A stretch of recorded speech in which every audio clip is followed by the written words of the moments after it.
Amados irmãos e irmãs, bom dia. Seguindo aí a nossa caminhada com a igreja, chegamos hoje à segunda-feira dessa 31ª semana do tempo comum. Cantemos.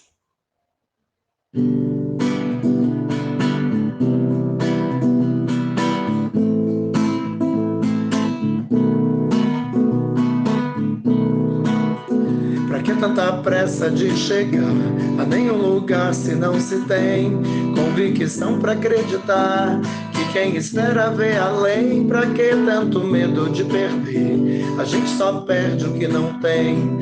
O que é eterno vem de Deus, e o que vem de Deus ninguém detém. Deus é o ponto de partida e onde vamos ficar. Pobreza ou fartura, dele tudo virá. Princípio e fim da vida, ele tudo dá. Deus é o ponto de partida e onde vamos ficar. Pobreza ou fartura, dele tudo virá. Princípio e fim da vida, ele tudo dá. Pra que tanto medo de sofrer? A semente morre pra nascer. Só Deus mensura a sua dor e multiplica em amor. Pra que a vergonha de chorar? É só o princípio do crescer. Quem ama essa marca de criança simplesmente aprende a viver. Deus é o ponto de partida e onde vamos ficar. Pobreza ou fartura, dele tudo virá. Princípio e fim da vida, ele tudo dá. Deus é o ponto de partida e onde vamos ficar. Pobreza ou fartura, dele tudo virá. Princípio e fim da vida, ele tudo dá e tudo pode. Tudo dá e tudo pode. Tudo dá e tudo pode tirar. Tudo dá e tudo pode. Tudo dá e tudo pode. Tudo dá e tudo pode tirar.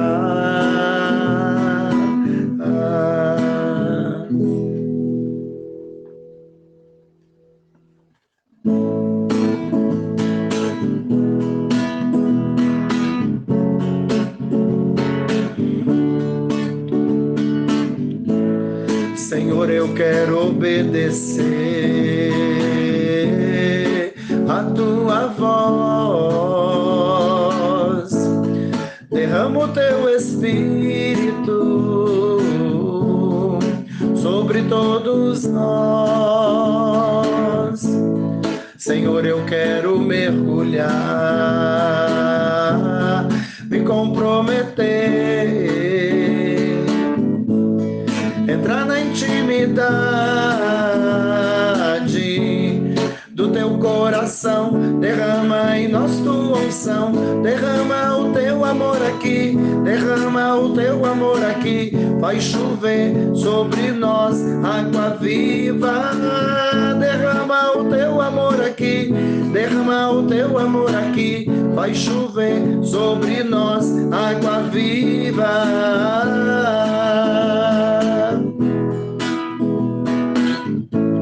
Senhor, eu quero obedecer a tua voz. Derrama o teu espírito sobre todos nós. Senhor, eu quero mergulhar, me comprometer, entrar na intimidade do teu coração. Derrama em nós tua unção, derrama o teu amor aqui, derrama o teu amor aqui. Vai chover sobre nós água viva. Derrama o teu amor aqui, derrama o teu amor aqui. Vai chover sobre nós água viva.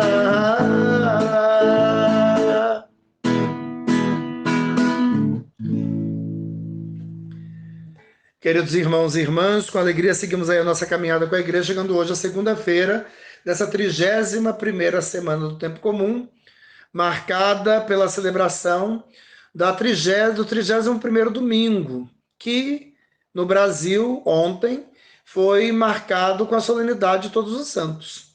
Solenidade de Todos os Santos, que no calendário oficial é celebrado no dia 1º de novembro, abrindo esse último mês, o mês escatológico que nos aponta para o final, as coisas últimas da nossa vida. Começá-lo com a solenidade de Todos os Santos é providencial, porque nos aponta o nosso destino final. Nosso lugar é o céu, a gente canta. É lá que a gente quer morar. E o céu é o lugar dos santos.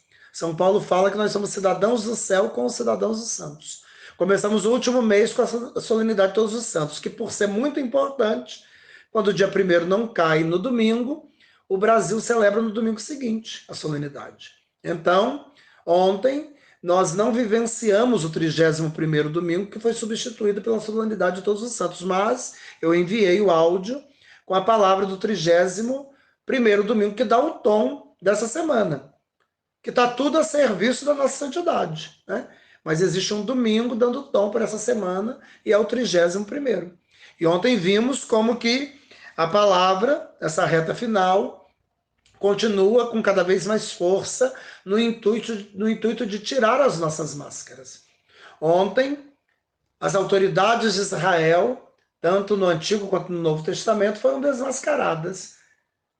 No Antigo, pelo profeta Malaquias, 480, 470 a.C., a vida pós-exílio já estava aparentemente reorganizada. Tudo que o povo se propôs aparentemente estava pronto, o templo estava reconstruído, o culto funcionando, a classe sacerdotal botando para quebrar. Tudo parecia perfeito, mas o profeta Malaquias, que significa mensageiro de Deus, chegou para mostrar que aquela concordância, aquela vida que parecia de fidelidade, na verdade só parecia. Era só uma aparência. Por trás das aparências, o negócio estava ruim. Estava difícil, estava complicado, né? E aí Malaquias 1, 14b, até o capítulo 2, 2b, 8 a 10, mostrou o profeta ali, desmascarando, né?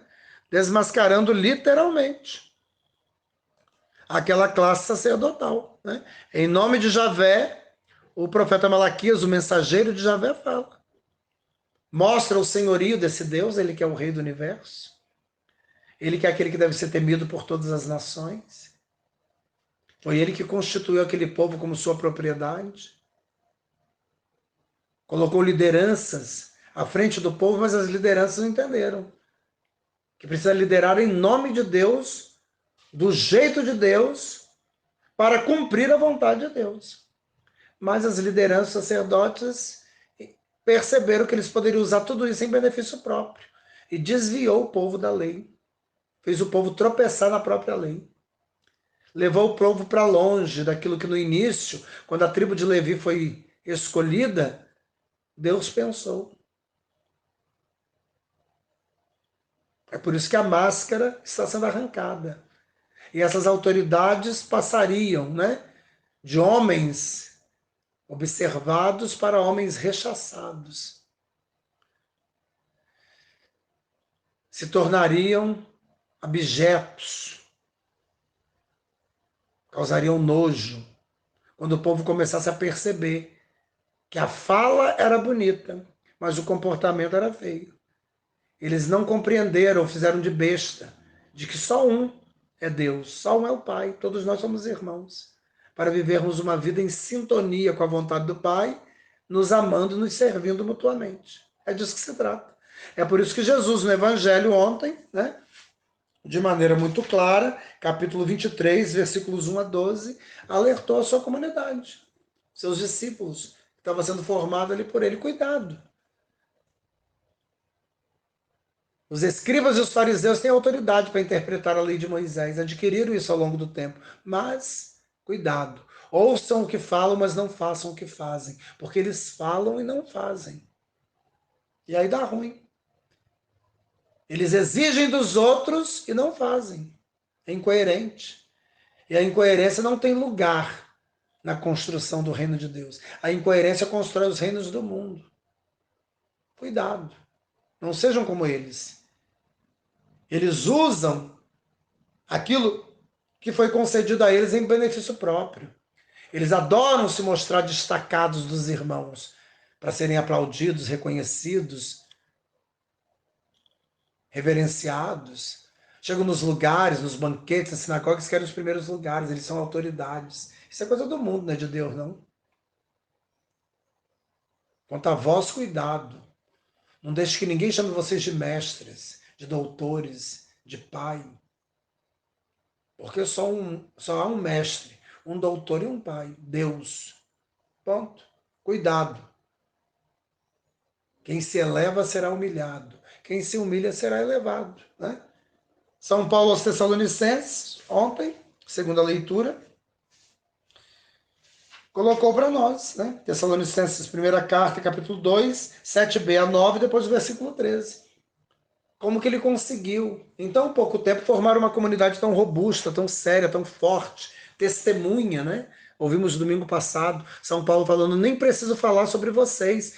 As comunidades aí reconhecem que vocês são uma comunidade cristã, pelo testemunho de vida que vocês dão.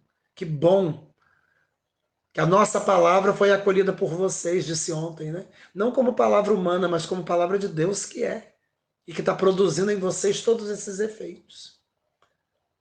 Vocês conseguiram perceber através de nós o poder e a força da palavra de Deus, porque nós tentamos ser fiéis a ela. A gente não só falou com a boca, mas a nossa vida mostrou o esforço para fazer acontecer aquilo que a palavra oral pronunciava, dizia, a mensagem da palavra. Então vemos o apóstolo aqui percebendo, reconhecendo que é preciso se esforçar para ser do jeito de Deus. Se queremos que a vontade de Deus se cumpra, precisamos nos moldar ao jeito de Deus. A palavra de Deus não se cumpre quando nós falamos e não nos esforçamos para fazer. A voz que fala precisa ter o acompanhamento de uma vida em sintonia. Senão não dá. Vencer o pecado significa vencer essas nossas incoerências. A incoerência que é o pecado, que é a consequência do pecado. Que quando aderimos ao pecado, permitimos que a autoridade do diabo seja exercida sobre nós. Como Deus e o diabo não se bicam, não convivem, a nossa vida fica nessa incoerência.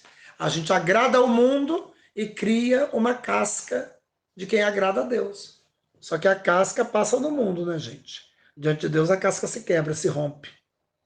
E se a essência não estiver em funcionamento, não vai funcionar, não vai dar certo. É nessa toada que a gente está seguindo. Hoje, segunda-feira, 31ª semana.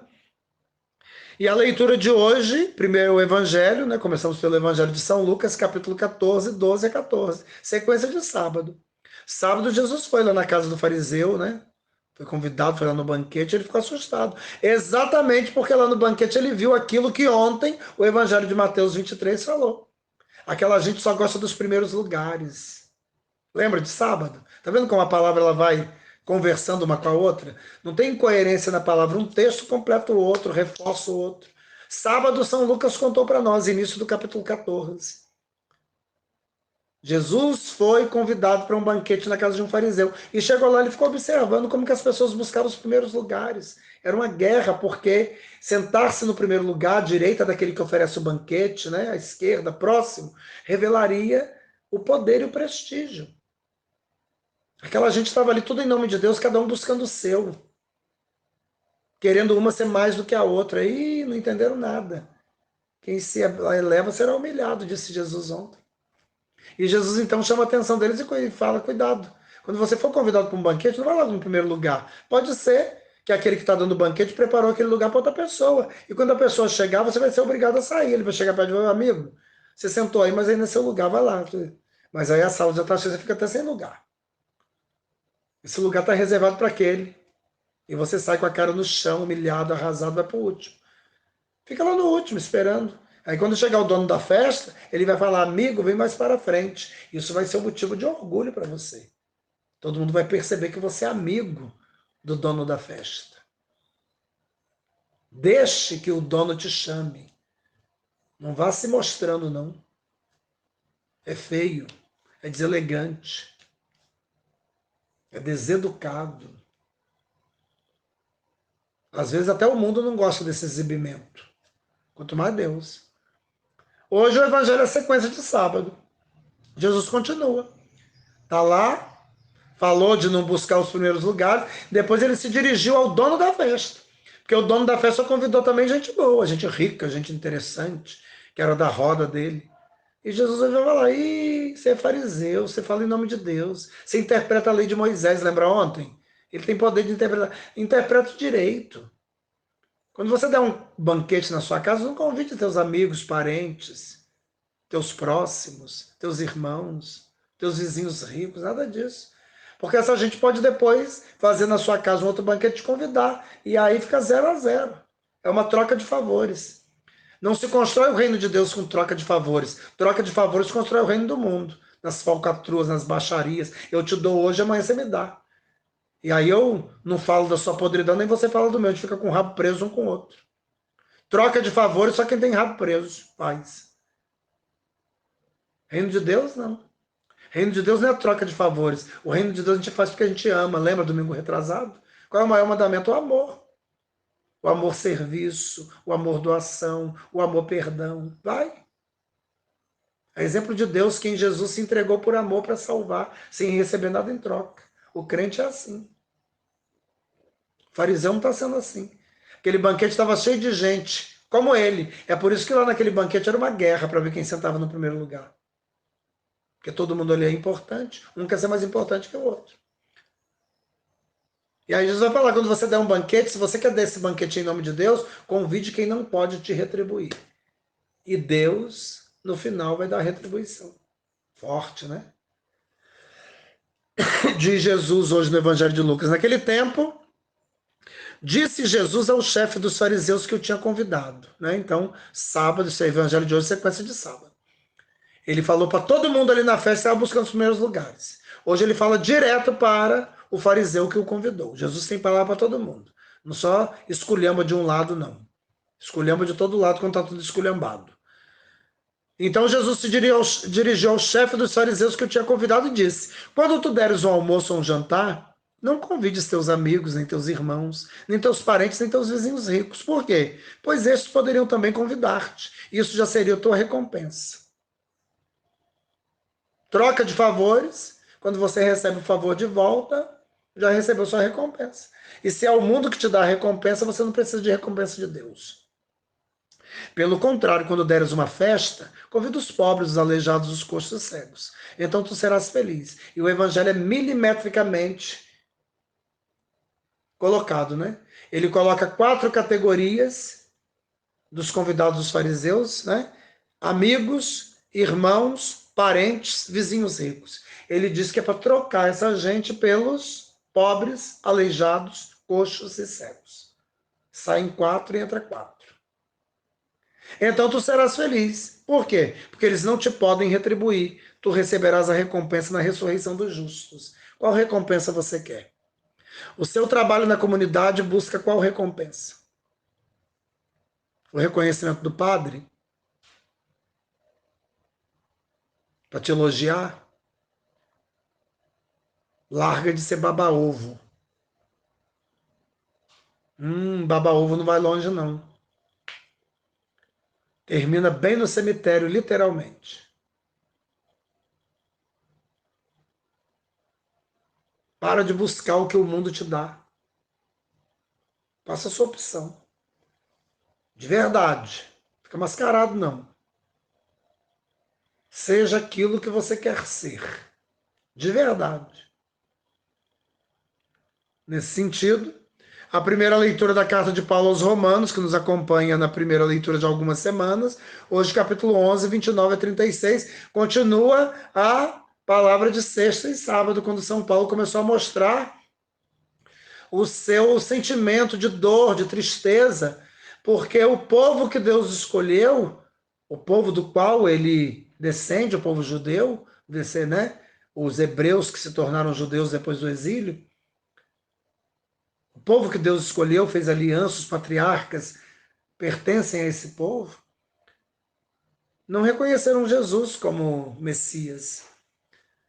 E esse gesto de recusa dos judeus levou a palavra ao mundo pagão. E São Paulo, sexta-feira, sábado, mostrava o seu desejo que se para salvar o seu povo ele devesse ser segregado, ele estava pronto para isso. O amor faz isso. O amor diminui para que o outro cresça. O outro em primeiro lugar, lembra que São Paulo falou isso aos Filipenses? Quando a experiência com Deus é verdadeira, antes de estudar a carta aos Tessalonicenses no domingo, estávamos estudando Filipenses. E ali no capítulo 2, se não me engano, São Paulo falou isso. Carta aos Filipenses. Cada um considere o outro como mais importante. E cuide não só do que é seu, mas também do que é do outro. É assim que você vai dar a entender que você está entendendo e mergulhado em Deus. São Paulo, sexta-feira, na carta aos Romanos, falou: eu estou disposto a perder a minha vida se a perda da minha vida, da minha salvação, fosse causar a salvação dos meus irmãos, do povo judeu. Olha que bonito. Aí hoje, nessa segunda-feira da 31ª semana, ele continua. E ele continua mostrando a sua certeza, a sua fé de que vai chegar o momento em que os judeus também vão cair em si. Vão reconhecer o seu erro. E aí esse Deus que é amor e misericórdia para com todos vai poder abraçar esse povo que vai reconhecer que errou. Então o fechamento dos judeus causou a ida do evangelho para o mundo pagão e os pagãos se converteram e foram salvos. São Paulo espera que em determinado momento a salvação dos pagãos desperte o ciúme nos judeus. Enciumados, eles possam se voltar novamente para Deus e reconheçam Jesus como Salvador. E aí vai ser o momento em que a misericórdia de Deus vai poder abraçar. Porque a misericórdia de Deus só pode abraçar quem reconhece que errou. Quem não reconhece que errou, não consegue ser abraçado pela misericórdia. A misericórdia, ela é uma virtude que só pode ser experimentada por aquele que reconhece que está errado. O soberbo, o orgulhoso, não tem necessidade da misericórdia, porque ele acha que ele é perfeito.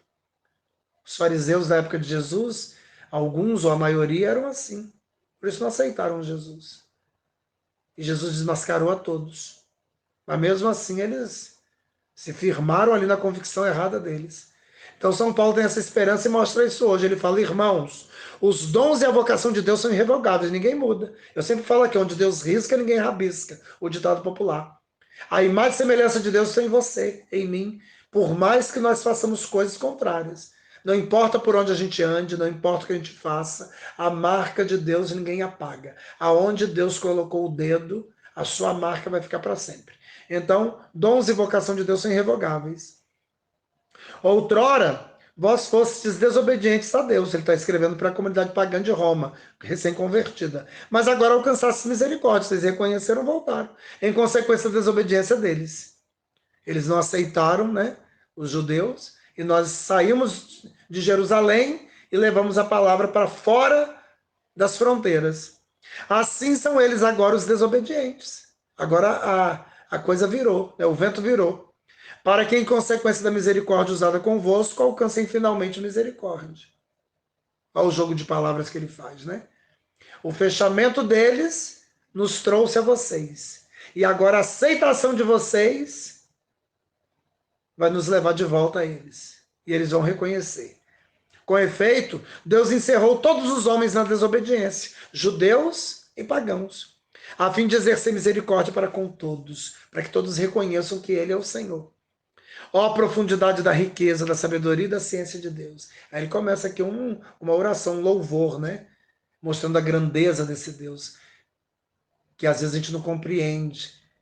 Deus escapa à nossa compreensão. É por isso que a gente tem que se esforçar cada vez mais para compreendê-lo. E quanto mais a gente compreende, mais a gente compreende que está faltando compreender e é assim mesmo.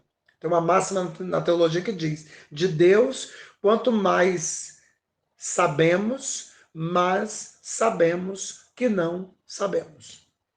Deus é um poço sem fundo. Né? Ó a profundidade da riqueza, da sabedoria e da ciência de Deus, como são inescrutáveis os seus juízos, e impenetráveis os seus caminhos. De fato, quem conheceu o pensamento do Senhor? Ou quem foi seu conselheiro? Ou quem se antecipou em dar-lhe alguma coisa, de maneira a ter direito a uma retribuição? Menos. Quem você pensa que é? Você acha que você tem direito diante de Deus?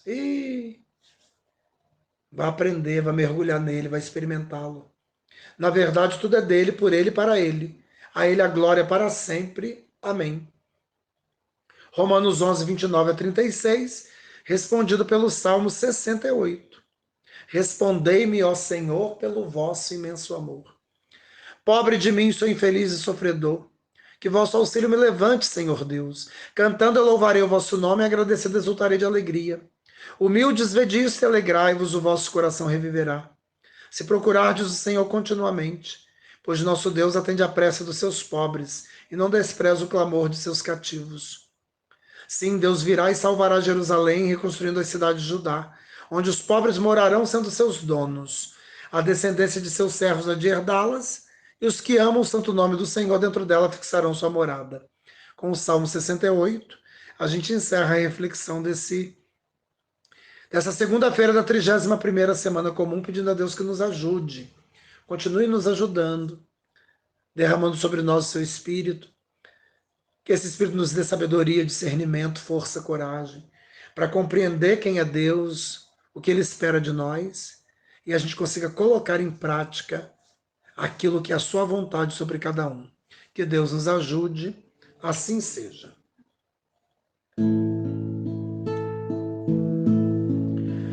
O meu reino se faz bem assim, se uma ceia quiseres propor, não convides amigos, irmãos e outros mais.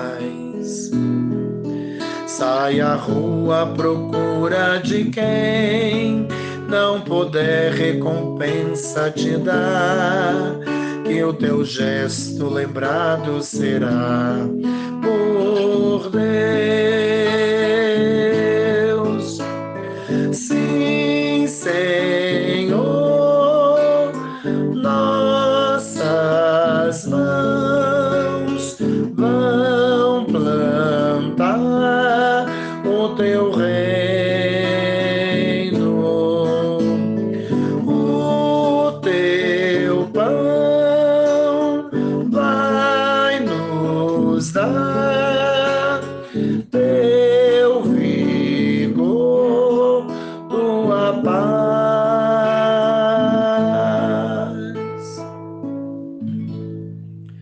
O Senhor esteja convosco, Ele está no meio de nós. Que Deus Todo-Poderoso vos abençoe em nome do Pai, do Filho e do Espírito Santo. Amém. Que a alegria do Senhor seja sempre a vossa força, fiquemos em paz e saiamos em paz para a missão que no dia de hoje Deus pensou para cada um. Assim seja. É isso aí, um excelente dia para todos, que Deus abençoe cada um e até amanhã, se Deus quiser.